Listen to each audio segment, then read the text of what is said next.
하나님께서 우리에게 은혜 주시기를 소망합니다. 이삭 이야기를 계속 이삭의 뒤를 밟다라는 시리즈 제목을 가지고 이어가고 있습니다. 이번 주까지 이삭 스토리 이 시리즈를 이어가고 잠깐 쉬었다 돌아오려고 합니다. 이제 가정의 달을 맞이해서 이삭의 가정 이야기를 나누면서 또 가정에 대해 집중하는 시간들, 그 스토리를 좀 많이 나눴었는데요.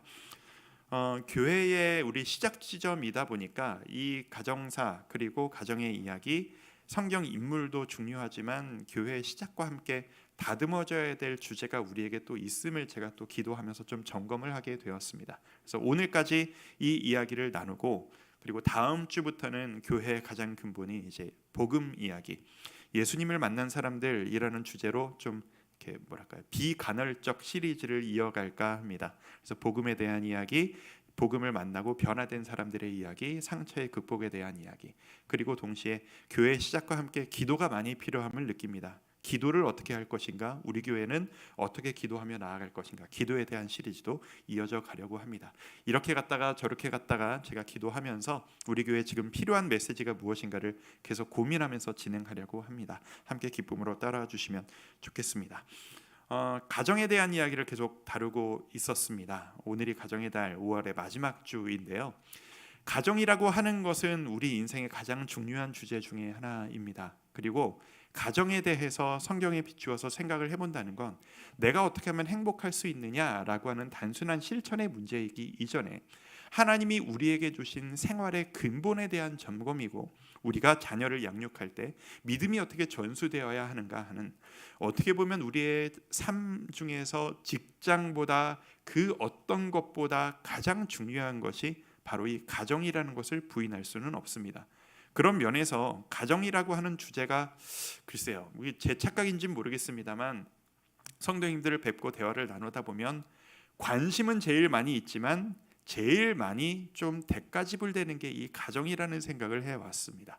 그런 면에서 오늘 마지막으로 좀 많은 이야기들을 좀 나누고 싶습니다.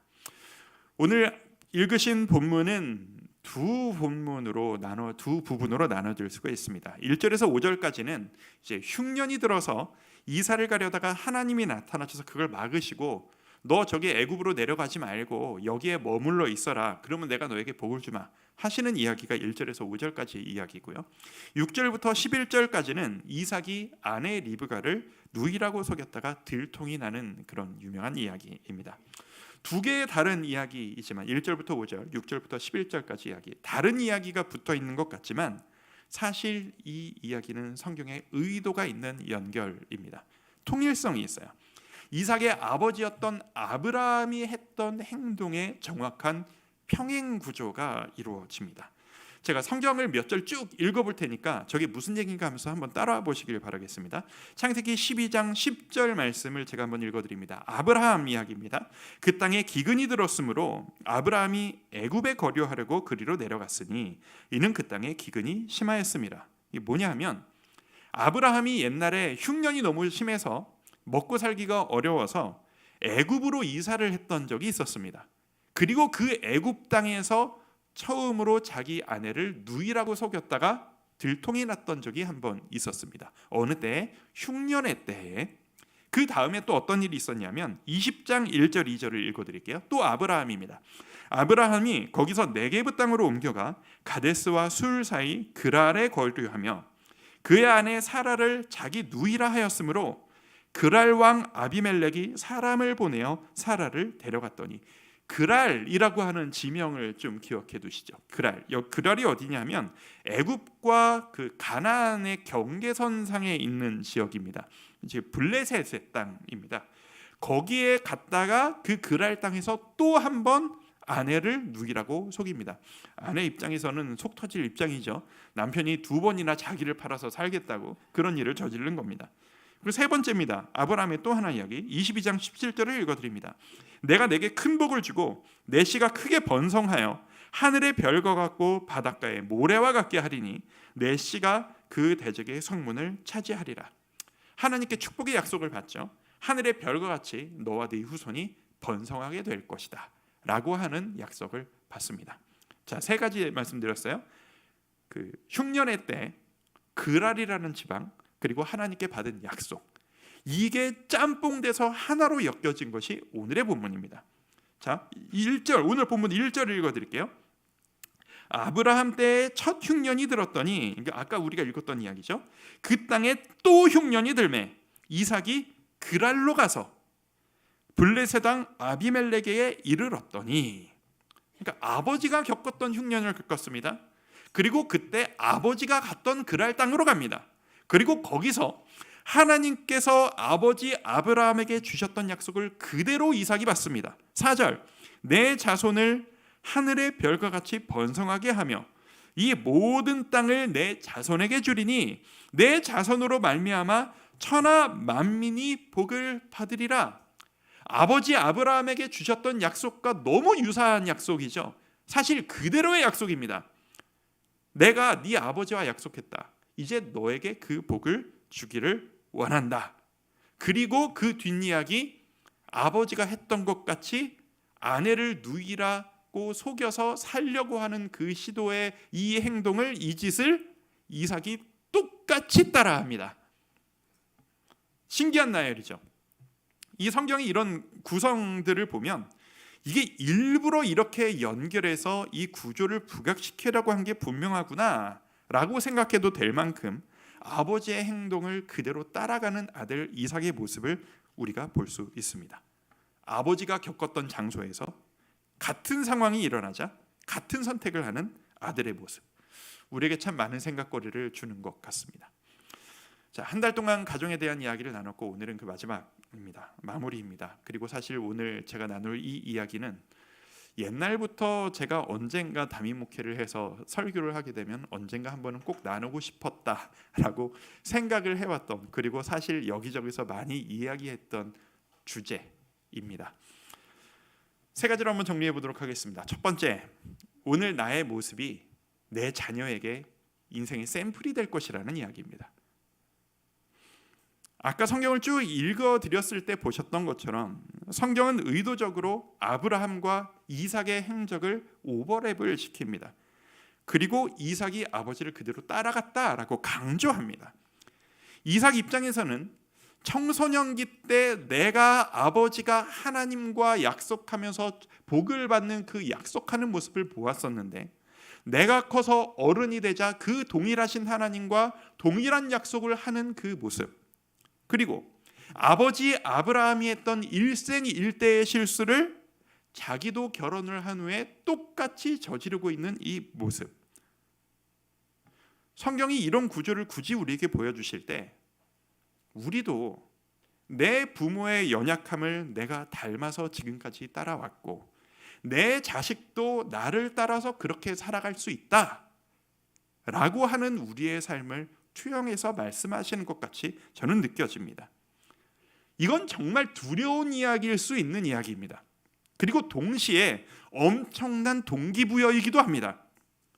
이 주제처럼 우리에게 내가 하나님 앞에 부끄럽지 않게 살아야지, 내 자식이 나를 따라한다니 내가 하나님 보시기에 부끄럽지 않게 당당하게 기쁘게 살아야지 라고 결심하도록 만들어주는 이런 강력한 도전이 또 어디에 있겠습니까?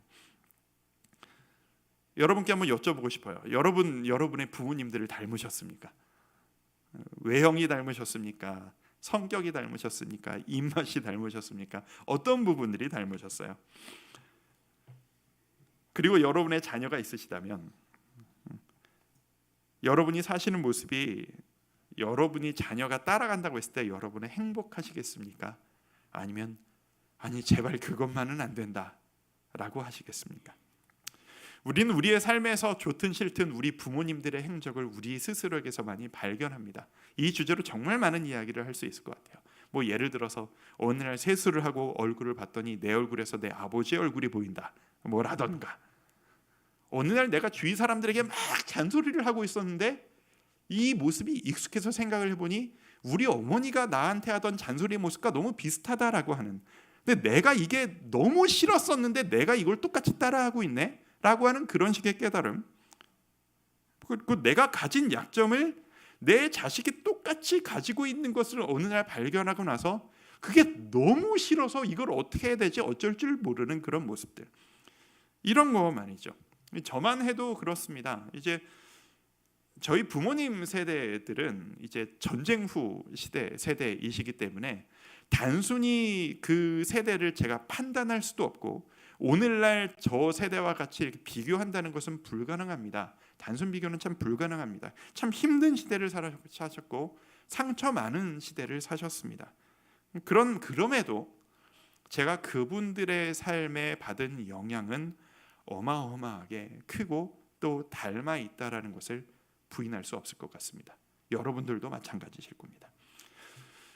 저는 이제 신학의 길로 들어오면서 제가 재수를 하면서 신학의 길로 진로를 틀었는데 재수를 하면서 주일학교 교사를 하면서 아이들의 삶을 직접적으로 만나기 시작했습니다. 20살의 시작이었습니다. 그때부터 이제 교구 사역으로 넘어온 41살까지 20살에서 40살까지 21년을 한 주도 빠짐없이 아이들을 만나왔던 경험이 있습니다. 오죽하면은 제가 군대를 가서도 군대교회에서 장교 자녀들을 만나서 예배를 같이 했을 정도로 정말 한 주도 빠짐없이 수많은 아이들을 만나왔고 그들의 부모님들을 만나왔습니다. 수천 명의 아이들을 만났고 직간접적으로 경험했고 아이들과 대화를 했고 그 아이들의 부모님과도 대화를 해왔어요. 그리고 그 주일학교 개를 21년 만에 떠나는 날 제가 냈던 결론이 하나가 있습니다. 그 결론이 뭐냐면 좋은 환경에서 자란 아이들이 행복한 게 아니고 행복하게 생활하시는 부모님의 자녀들이 행복하다라는 거예요. 자, 한 번 더.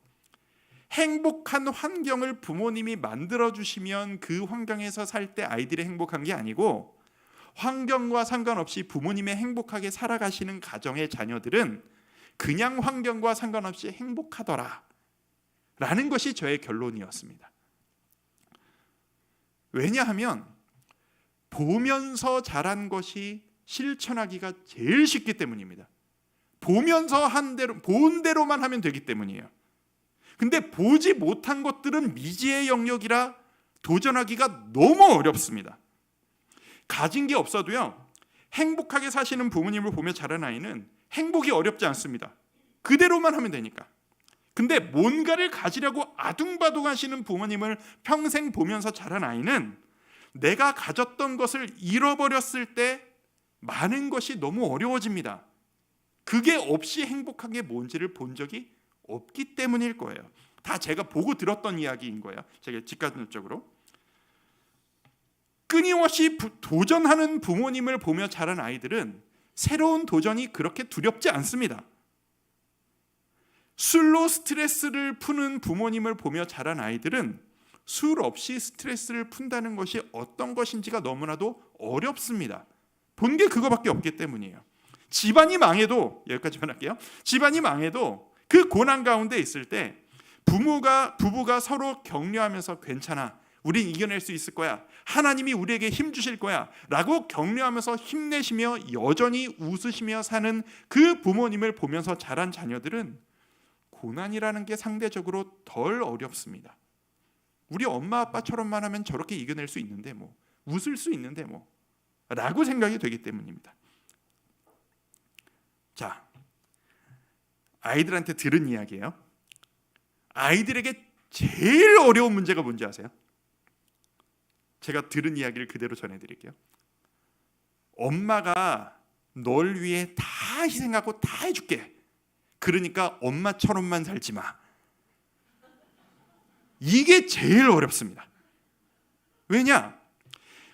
내 엄마가 그 이야기를 저한테 해준 아이가 여자였기 때문에 엄마라고 한 거예요. 엄마나 아빠나 똑같습니다. 엄마가 내가 보고 자란 유일한 삶의 샘플인데 엄마처럼만 살지 말라고 하니까 그 샘플 외에 뭘 어떻게 해야 될지가 선택지가 너무 많은 거예요. 오리무중인 거예요. 막연한 도전인 거죠. 어떻게 해야 될지를 모르겠다라고 이야기를 하더라고요. 그런 엄마를 보고 자란 아이들에게 제일 쉬운 게 역설적으로 뭔지 아세요? 엄마처럼 살지 않는 게 쉬운 게 아니고, 엄마가 만들어주신 행복한 환경을 누리는 게 쉬운 게 아니고, 엄마처럼 내 자식을 위해 희생하는 게 제일 쉬워요. 안타까운 현실 아닙니까? 엄마가 나에게 그렇게 해주신 걸 보고 자랐기 때문에 나도 내 자식한테 그렇게 하는 게 제일 쉬운 문제가 되는 거예요. 성도 여러분께 말씀드리고 싶습니다. 여러분이 행복하셔야 됩니다. 여러분이 행복하게 사실 때, 여러분이 하나님 앞에서 본질적으로 행복한 삶을 사실 때 여러분의 자녀가 행복하게 살 수 있는 가능성이 높아집니다. 자녀를 위해서 희생하기보다 여러분 스스로가 하나님 안에서 기쁘고 행복한 삶, 너는 이렇게 살아야 한다라고 하는 그 말대로 내가 직접 살아갈 때 나도 내 자녀도 그렇게 행복하게 살 수 있을 거라는 이야기입니다. 근데 여기서 조금 더 깊이 있게 들어가야 될 두 번째 주제가 있습니다. 두 번째, 내 말이 아니라 내 삶의 패턴을 우리 자녀들은 보고 배울 것이라는 얘기입니다. 자, 말이 아니라 삶의 패턴이다. 이게 무슨 이야기냐 하면, 제가 오늘 읽었던 아브라함과 이삭의 이 두 행동을 보고 한번 비교를 하면서 풀어볼까요? 자, 12장 13절을 제가 한번 읽어드릴게요. 아브라함의 이야기입니다. 원하건대 그대는 나의 누이라 하라. 그러면 내가 그대로 말미암아 안전하고 내 목숨이 그대로 말미암아 보존되리라 하니라. 아브라함이 아내 사라에게 했던 이야기입니다. 자, 그 다음에는 26장 7절입니다. 이삭이 아내 리브가에게 했던 이야기입니다. 그곳 사람들이 그의 아내에 대하여 물으매 그가 말하기를 그는 내 누이라 하였으니 리브가는 보기에 아리따움으로 그곳 백성이 리브가로 말미암아 자기를 죽일까 하여 그는 내 아내라 하기를 두려워함이었더라. 똑같죠? 어떻게 이렇게 똑같은 짓을 하는지, 이게 왜 일어났을까를 생각을 해봤습니다. 아버지의 행동을 아들이 보고 따라했구나라고 생각하고 성경을 읽다 보면 우리가 놀라운 사실을 발견하게 됩니다. 뭐냐? 아버지가 어머니를 누이라고 속였던 그때에 이삭은 아직 태어나지도 않았었다라는 거예요. 그러니까 이삭이 지금 리브가를 아내가 아니라 누이라고 속여서 내가 살겠다라고 하는 이 행동은 아버지가 했던 행동과 말을 보고 따라한 게 아니에요. 그때 태어나지도 않았어요. 근데 똑같이 따라해요. 어떻게 이런 일이 가능한 걸까요? 혼자 막 상상을 해봤어요. 이삭이 어렸을 때 어머니로부터 이야기를 들었던 걸까? 네 아빠가 옛날에 엄마한테 뭔 짓을 했는지 아니? 지만 살겠다고 나를 속여가지고 말이지 뭐 이랬을까? 근데 뭐 노년의 어머니가 어린 아이 붙잡고 그런 얘기를 했을 것 같지는 않은 거예요. 사실 이 부분에 대해서 성경이 정확한 설명을 하지 않습니다. 이 부분에 대해 침묵합니다. 그래서 제가 자료를 아무리 찾아봐도 이 내용에 대해서 명확하게 이야기해주는 신학자들의 이야기를 좀 납득할 만한 이야기를 해주는 자료를 찾기는 솔직히 좀 쉽지 않았습니다. 그저 추정할 뿐이에요. 그러니까 저도 추정을 한번 해봤습니다. 뭐를 바탕으로? 오랜 기간 아이들과 부모님들과 이런 것들을 바탕으로 이런 구조였을 가능성이 높겠네라는 하나의 추정을 해보게 되었습니다. 이삭은 그냥 아버지 아브라함과 어릴 때부터 하루 종일 많은 시간을 보내면서, 이때는 뭐 학교 가고 직장 가고 했던 시절이 아니잖아요. 아침 눈 뜰 때부터 잘 때까지 부모님과 함께 하루 종일 살았던 시대라고요.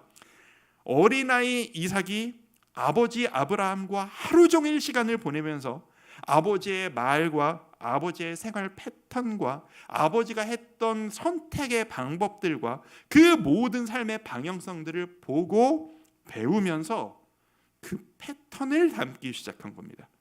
그래서 삶의 모습이 닮아 있는 거죠.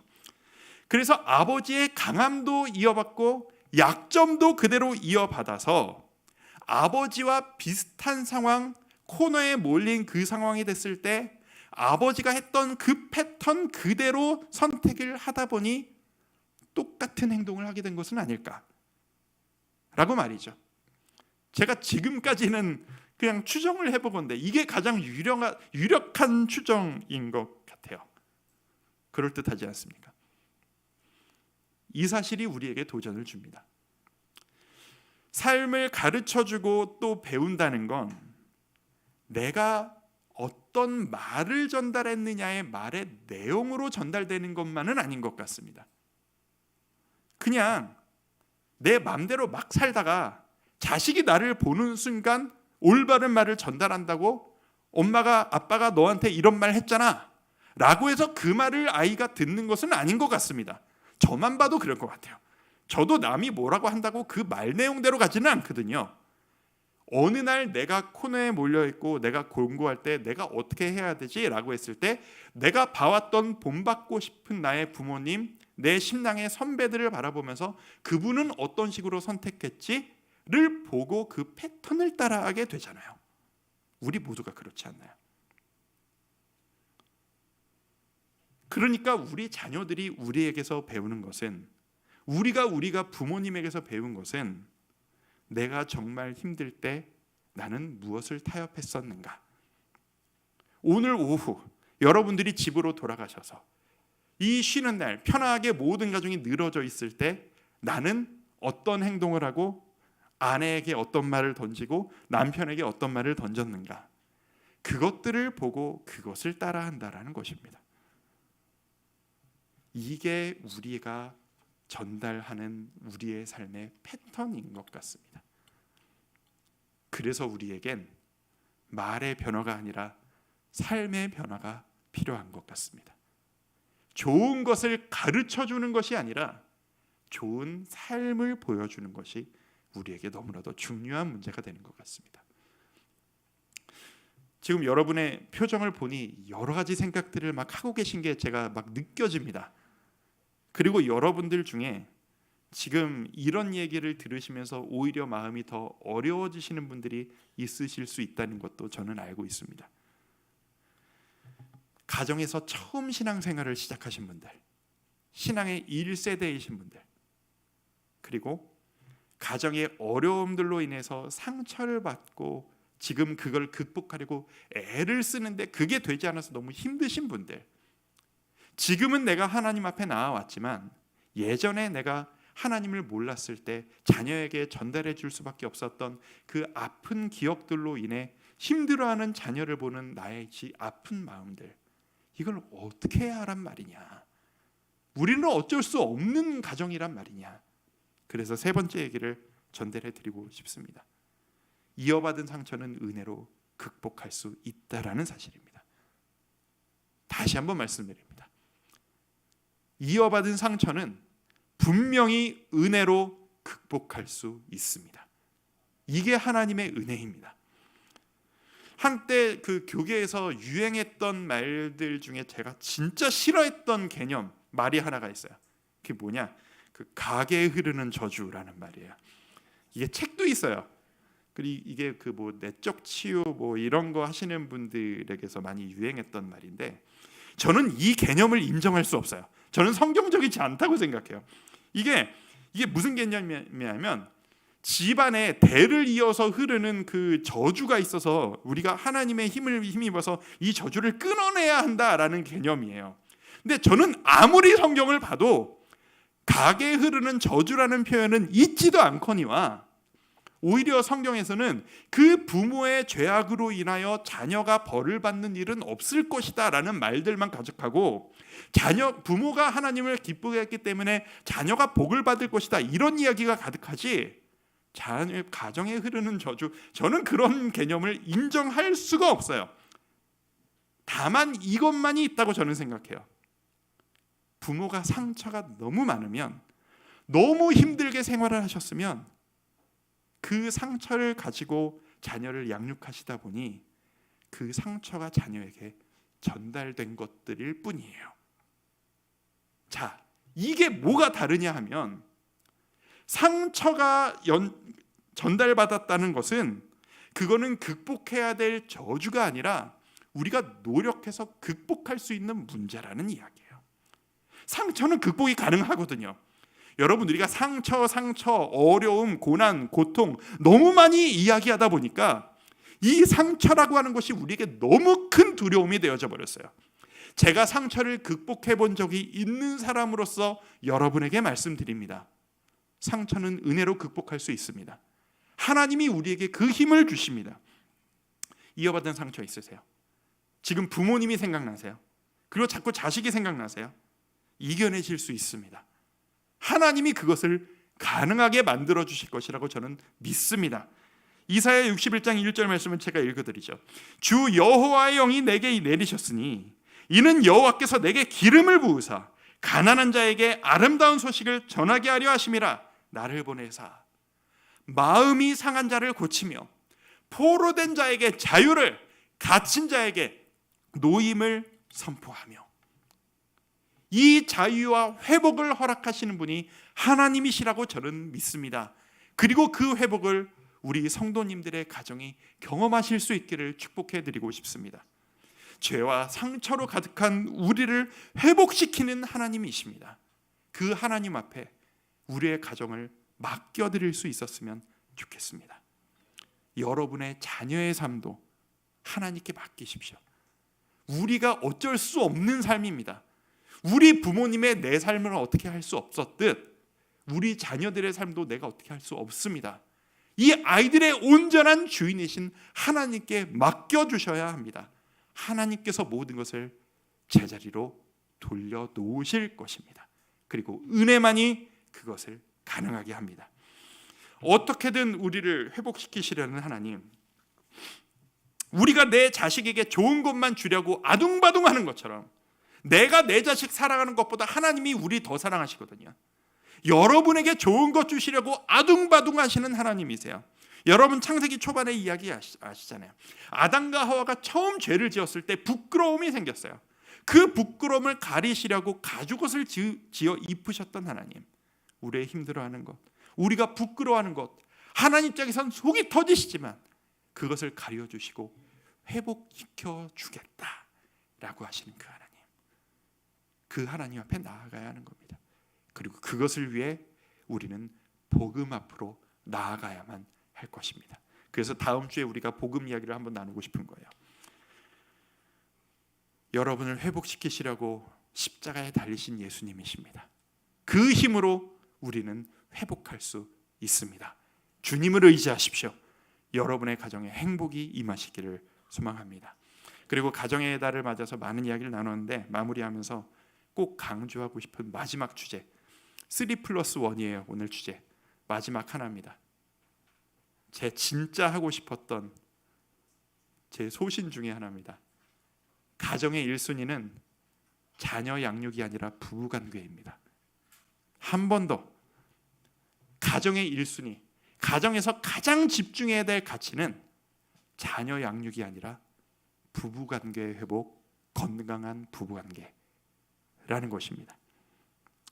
많은 부모님들의 많은 대화 주제가 자녀의 양육일 것입니다. 사실 저도 그래요. 제 아내랑 대화하는 주제를 보면 관심사가 그거니까 그걸 가지고 이야기를 하고 그러다가 많은 이야기를 하게 되죠. 많은 부모님들과 이야기를 나누다 보면 자식 얘기를 보면 대화 주제도 딱히 없고 자식 때문에 모든 것들을 희생하는 것이 우리 부모님 세대들이었고 또 우리의 삶인 것 같습니다. 그런데 가정의 근본은 부모 자식 관계가 아니라 부부 관계입니다. 저는 하나님이 이걸 우리에게 주셨다고 믿습니다. 창세기 2장 24절을 읽어드립니다. 자, 이러므로 함께 읽어볼까요? 자, 시작. 이러므로 남자가 부모를 떠나 그의 아내와 합하여 둘이 한 몸을 이룰지로다. 이거 잠깐만 그냥 띄워놔 주세요. 자, 잘 보세요. 이러므로 남자가 부모를 떠나, 자, 자식은 부모를 떠날 존재인 거예요. 그리고 떠나서 누구 합해요? 아내와 합해서 둘이 한 몸을 이룬대요. 부부관계는 영원히 한 몸으로서 계속 지속될 관계고요.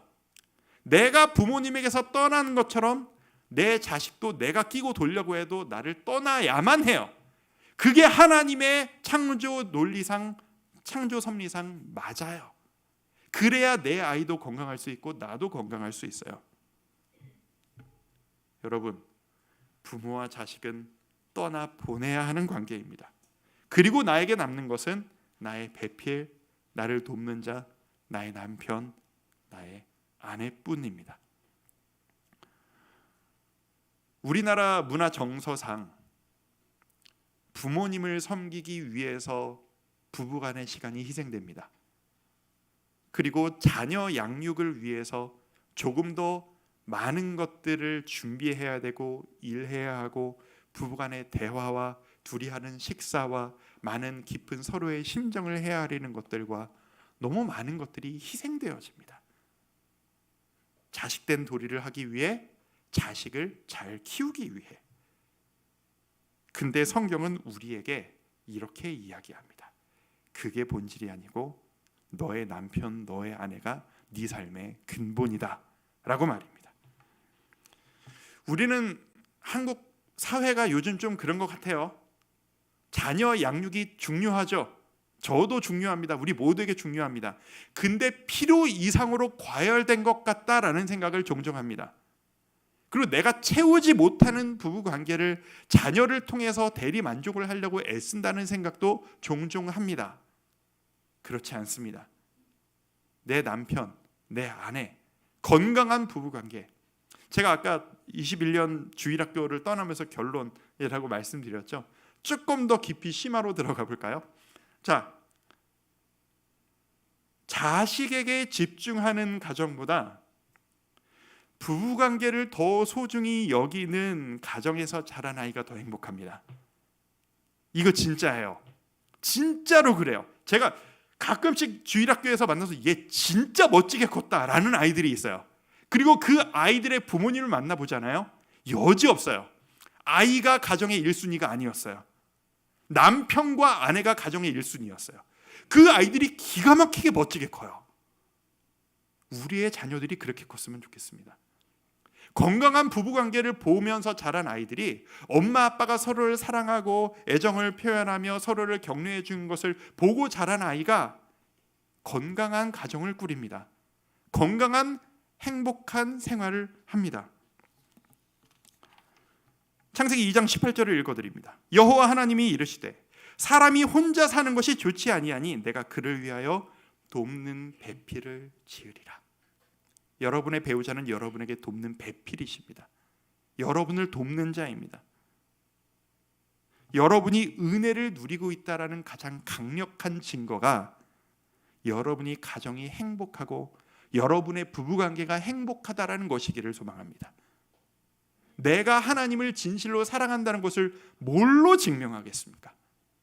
내가 내 아내와 남편과 행복하다라는 그 사실. 그것보다 강력한 증거는 없습니다. 세상에서 지치고 힘들고 힘이 다 빠져온 가장이 집으로 들어오면 세상에서 경험하지 못한 격려와 사랑을 받고, 가장이 일하고 요즘에 뭐 대부분 맞벌이를 하시니까 뭐 이런 표현도 되게 조심스럽긴 한데, 내가 밖에 있는 동안 나를 대신해서 가정을 챙기고 모든 것들을 돌봐온 1인 3역 4역을 해왔던 아내의 수고가 내가 해온 수고보다 더 큰 희생과 수고라는 것을 인정해주는 그런 가정이 된다면 우리 가정에는 희망이 있을 것이라고 저는 믿습니다. 어디 가서 행복하실 거예요? 누구랑 행복하시려고? 자식들 다 보내셔야 되잖아요. 결국 남는 건 부부관계밖에 없는데. 여러분 옆에 계신 여러분의 배우자와 행복하시기를 소망합니다. 그리고 그 행복해야 되는 대상을 다른 것으로 대체하지 않으셨으면 좋겠습니다. 여러분의 표정을 보니 진짜 그렇다. 근데 어떻게 하지?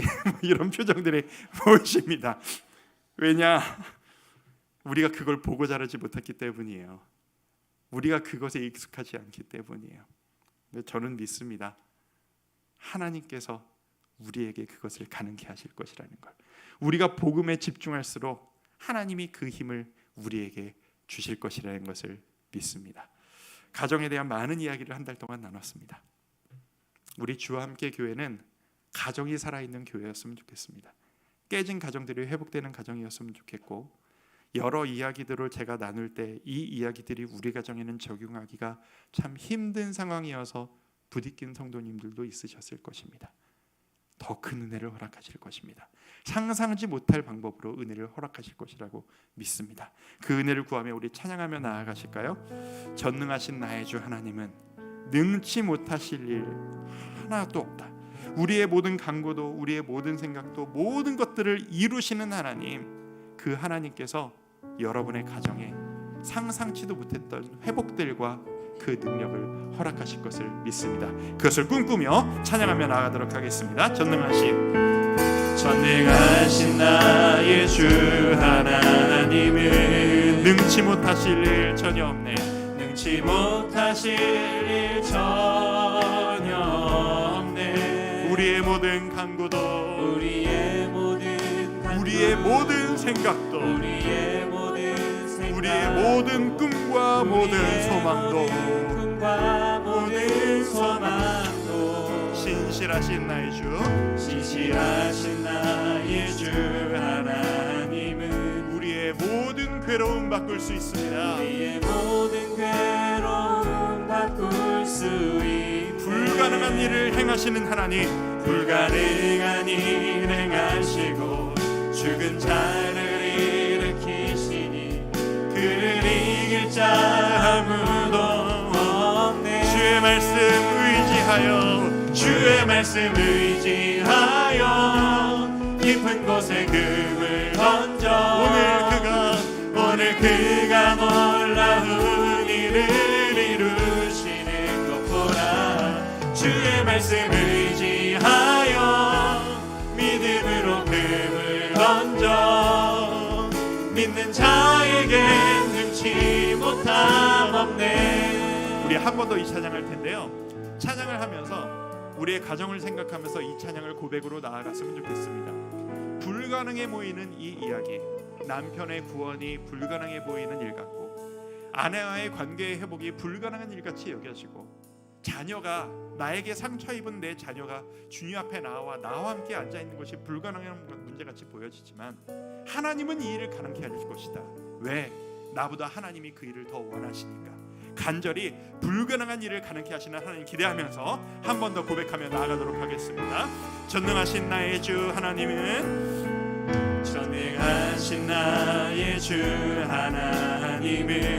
능치 못하실 일 전혀 없습니다. 능치 못하실 일 전혀 없네. 우리의 모든 간구도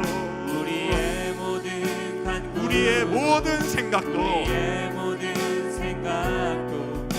우리의 모든 꿈과 모든 소망도 신실하신 나의 주 하나님은 우리의 모든 괴로움 바꿀 수 있으신 분이십니다. 진짜로 그렇게 하실 수 있는 하나님이십니다. 불가능한 일 죽은 자까지도 일으키시는 능력의 하나님, 그 하나님께서 우리의 가정을 회복시키실 것을 믿습니다. 주님께 고백합니다. 주의 말씀 의지하여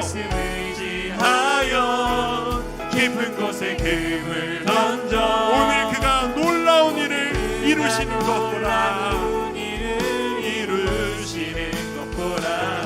주의 말씀 의지하여 믿음으로 금을 던져 믿는 자에게 능치 못함 없네. 한 번 더 고백합니다. 주의 말씀 의지하여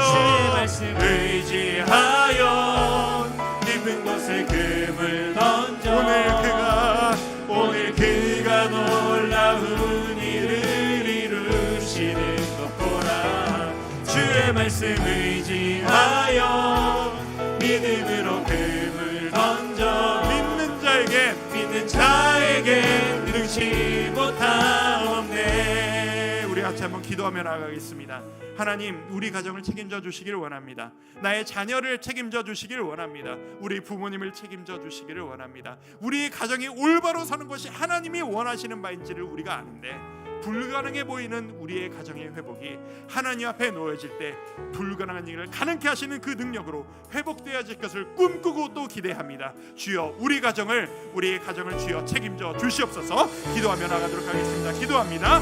아버지 하나님 앞에 기도하며 나아갈 때 우리의 가정을, 우리 아버지, 우리 상처 입은 우리의 가정을 아버지 하나님 책임져 주시기를 원합니다. 우리의 연약함 때문에, 나의 나약함 때문에 우리의 자녀들이 아버지의 상처를 입고 아버지 하나님 힘든 상황 가운데서 그렇게밖에 할 수 없었던 우리 그 부모님들의 힘듦을 바라보며 우리 자녀들이 아버지 하나님 회복시켜 주시고 희망을 주시기를 원합니다. 있습니다. 세상 모든 사람들이 안 된다 하고 변하지 않는다 하여도 오직 하나님을 의지할 때 하나님께서 그 일을 가능케 하신 것을 믿습니다. 아버지 하나님, 하나님만 바라보며 아버지를 의지하며 하나님 앞에 복음의 능력으로 다시 한번 설 때에 하나님 우리 주와 함께 교회 모든 가정들마다 은혜와 회복과 깨어진 틈이 되어 아버지 하나님 다시 한번 가득하게 임하실 것임을 기대하고 아버지 하나님 우리의 가정에 은혜를 허락하여 주시옵소서. 우리의 자녀들이 우리보다 더 행복한 자녀들 될 수 있도록 이끌어 주시옵소서. 기도하며 나아갈 때 우리가 보여주지 못했던 그 아버지의 은혜가 우리 자녀들에게 주어질 때 아버지 하나님 놀라운 회복으로 이어질 수 있기를 소망합니다. 주여 붙잡아 주시길 원합니다. 이 시간 한 번 더 기도할 때 우리 부모님들을 위해 한번 기도하도록 하겠습니다. 우리 부모님으로도 받았던 여러 영향들이 있습니다. 우리 부모님들이 힘드셔서 그랬습니다. 그 상처 입었던 그 심령들, 주님을 아셔야 하는 그 부모님들, 구원을 위해 내가 기도하고 있는 그 부모님들을 위해 한 번쯤 중보했으면 좋겠습니다. 주여 힘드셨던 그 인생 주께서 불쌍히 여겨주시고 책임져 주시옵소서. 하나님 안에서 평안 누리실 수 있도록 돌보아 주시옵소서. 그리고 내가 내 자녀들에게 아름다운 부모에게 돌보아 주시옵소서. 한 번 더 기도하며 나아가도록 하겠습니다. 기도합니다. 아버지 하나님, 우리 부모님들 위해 기도합니다. 아버지 하나님, 힘드셨던 그 인생을 하나님께서 불쌍히 여겨주시고 하나님께서 은혜로 박교의 행복을 중용으로 채워주시기를 소망합니다. 아버지 하나님, 힘드시던 가운데 아버지 하나님, 그 어려운 삶의 모든 순간에 하나님 우리가 보고 배우고 따라할 수밖에 없는 우리가 그런 부모될 수 있도록 도와주시네. 언제나 그의 유산을 아버지에 물려드리며 아버지 안에 사랑을 회복으로 능력으로 부모의 모습으로 부모의 역할을 온전히 감당하는 하나님, 우리 가정에는 희망이 있습니다. 하나님께서 우리와 함께 하시기에 우리에게도 희망이 있음을 믿습니다. 아버지 하나님, 우리가 하나님의 능력임이고 하나님 앞에 모든 것들이 원래 그 자리로 제자리로 돌아갈 수 있는 은혜를 경험할 수 있기를 소망합니다. 하나님, 아버지 함께 하시길 바라고